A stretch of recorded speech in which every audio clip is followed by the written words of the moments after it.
Counting on Katherine. How Katherine Johnson Saved Apollo 13 by Helene Becker. Illustrated, Dow Pomerick. Okay, Katherine's math. Today's date, August 26th. Today's birthday, Katherine. Wow. So just take a look at this. Little girl standing on a stool, figuring all this big math. Counting on Katherine. Katherine loved to count. She counted the steps to the road, the steps to church, the number of dishes and spoons she washed in the bright white sink. The only thing she didn't count were the stars in the sky. Only a fool, she thought, would try that. Even so, the stars sparked her imagination. What was out there? Katherine yearned to know as much as she could about numbers, about the universe, about everything.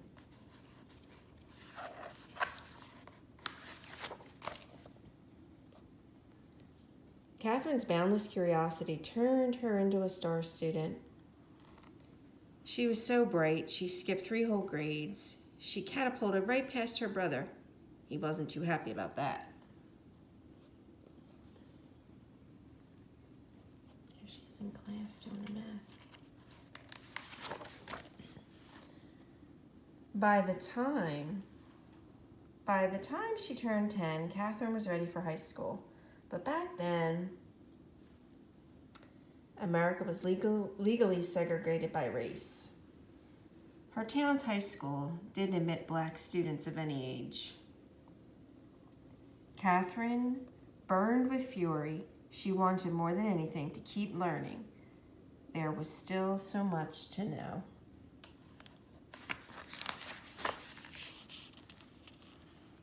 Count on me, Katherine's father told her. White Sulphur Springs, West Virginia. By working night and day, he earned enough money to move the family to a town with a black high school. Institute, West Virginia.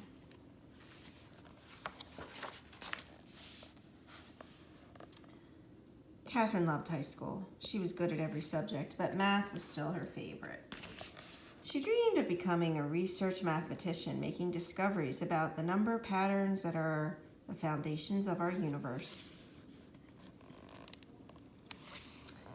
In those days, though, there were no jobs as research mathematicians for women. Professions most available to them were teaching and nursing. So Katherine became an elementary school teacher. She liked her job and she loved her students, but she never stopped dreaming about exploring numbers. You guys see a connection between Katherine's experience and the book May Among the Stars, Mae Jemison? Same thing.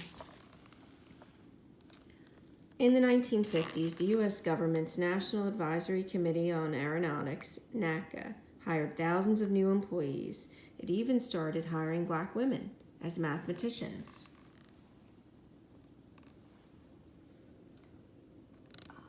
Langley Aeronautical Laboratory, Hampton, Virginia. She's thinking. Katherine heard about the mathematician jobs. Her heart raced with excitement. Perhaps her dream could come true after all. But when she applied for one of the positions, she was told they were already filled. Katherine had to wait a whole year until new spots opened up. Her patience paid off. She got a job.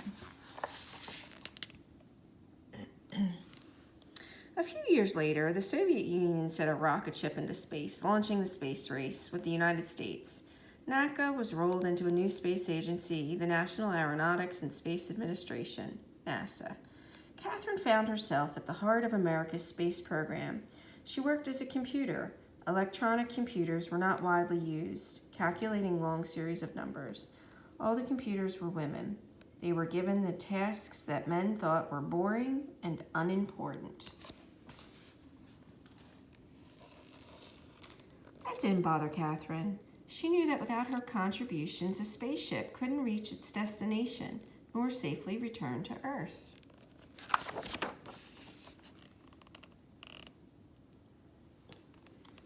Here's why. Sending a rocket ship into space is like throwing a ball into the air. At first, the force of the throw sends the ball up, up, up. But as its energy runs out, the ball's path curves back toward the ground. Where it lands depends on what angle it was thrown and how high and how fast it flew. Because math is kind of a language, Katherine could ask those questions. How high would the rocket ship go, and how fast would it travel? Using numbers, and numbers would provide the all-important answer. Where would it land? See the diagram there? To find out, Katherine plotted the numbers she'd calculated with a graph. When she joined the points together, they formed a curved line. At one end of that line was Earth. At the time the rocket ship launched, the other was where Earth would be when the ship landed. Imagine all that. Katherine's reputation for accuracy and strong leadership skills, she was known for asking plenty of questions, got her promoted to Project Mercury, a new program designed to send the first American astronauts into space. Mercury's missions were going to be dangerous, so dangerous that even the Project Star astronaut John Glenn refused to fly unless Katherine okayed the numbers. You can count on me, she said. Glenn's spacecraft, Friendship 7, orbited Earth 3 times and returned home safely. Glenn became a national hero.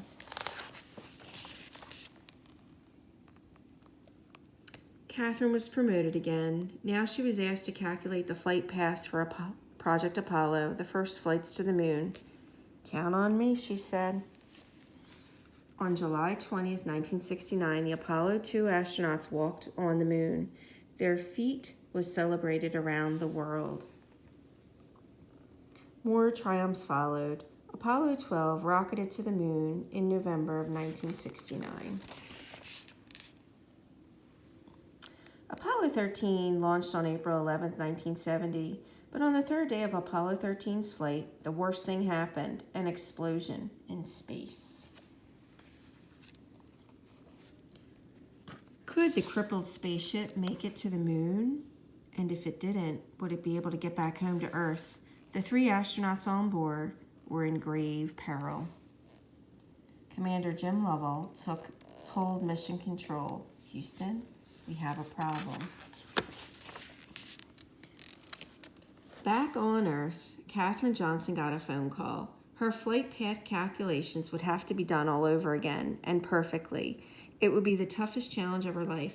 Katherine told Mission Control, you can count on me. She rolled up her sleeves and took a deep breath and began doing the math.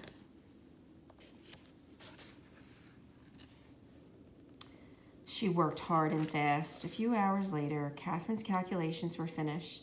A flight path to return home would take the ship around the far side of the moon. From there, the moon's gravity would act like a slingshot to zing the ship back to Earth to get home.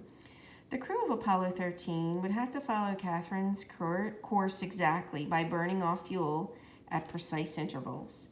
If the astronauts made a mistake, the ship would drift through space forever.